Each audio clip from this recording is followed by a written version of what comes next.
Kamelo Anthony murdered Austin Metcalf.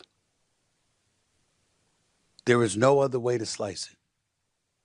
He said he put his hands on me, as in Austin Metcalf. He put his hands on me, so I stabbed him. That's not justification for killing someone. I don't give a damn about what your race or ethnicity is. Just because you're white and young doesn't mean you deserve to be murdered. And just because you're black and young with challenges that black folks face every single day doesn't give you a license to murder someone. That's what happened. Good day, ladies and gentlemen. You have tuned into another episode of Ron's coverage. Now today, I'm going to speak about the Kamelo Anthony trial, which is creating a lot of racial divisions in this country. The trial where he is sentenced to 35 years to life. That pretty much is life, if you ask me.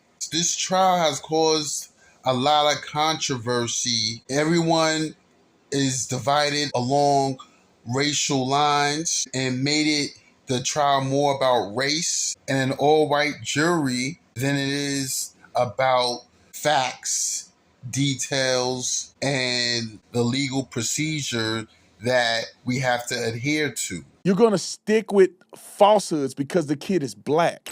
If evidence does come out that Kamelo was not in fact fighting for his life when he stabbed and killed Austin Metcalf, do you think that the black community will accept that?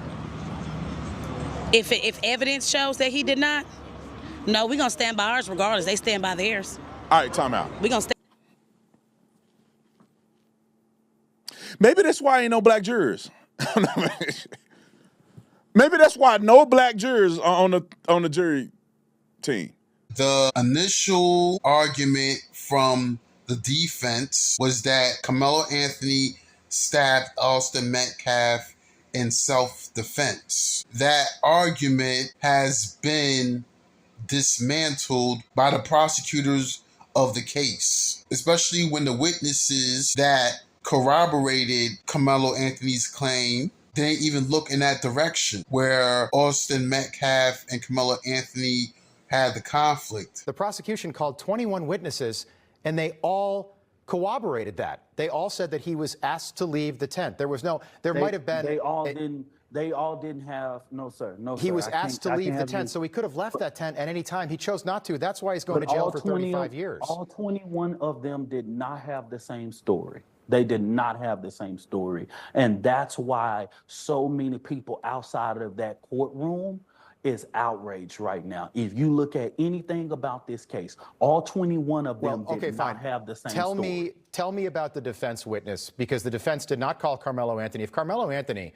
truly thought he was innocent, he's 19 years old. He's not a kid. He's 19 years old. Why didn't he take the stand in his own defense? And why did the defense's only witness change their story on the witness stand?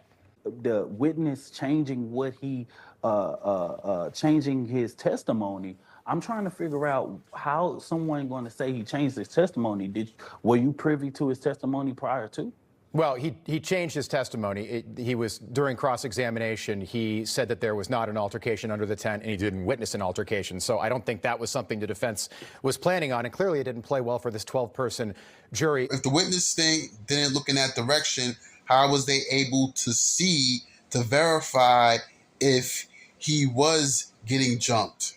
Which is the initial argument by the defense, especially when the video doesn't necessarily show Kamelo getting jumped by Austin Metcalf and a couple members of his team at the track meet. Supporters of Kamelo said that they didn't show that video. It's a real sticky situation, because what if he really was getting jumped? And Austin Metcalf was around 6'1", 200 plus pounds. Kamelo Anthony was like 5'8", 5'9", weighs 130 pounds. So that's definitely like a David versus Goliath situation. Kamelo Anthony had a right to defend himself if he was getting jumped. But as I said a minute or two ago, the prosecutor dismantled that argument. The witness that did testify wasn't able to see if Kamelo's actually getting jumped. There are online rumors that started at least by some in the Anthony camp that he was jumped by 4 guys and that his act was therefore in self-defense. And the video you're telling me does not support that allegation. Not even in the least bit, Will, not even close. It was one-on-one. You can absolutely make out that there's 2 people that get into a scuffle. It's very, very short in duration. The contact between the 2 of them probably lasted less than 5 seconds.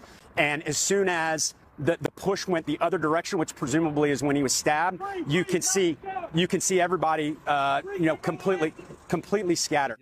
That's why I always advocate for us black folks to stay out of trouble, because you can end up getting convicted or charged with a crime that you either didn't commit or you were trying to defend yourself. Kamelo Anthony was wrong from the get-go by being at the wrong place at the wrong time and not removing himself from the situation when he was asked to. And Austin Metcalf was wrong for putting his hands on him. Even though Kamelo Anthony used excessive force, according to the testimony and the court case. What do y'all think, people? That will conclude my video. If you like this video, hit like, subscribe, and leave a comment. I will catch y'all on my next video. Peace.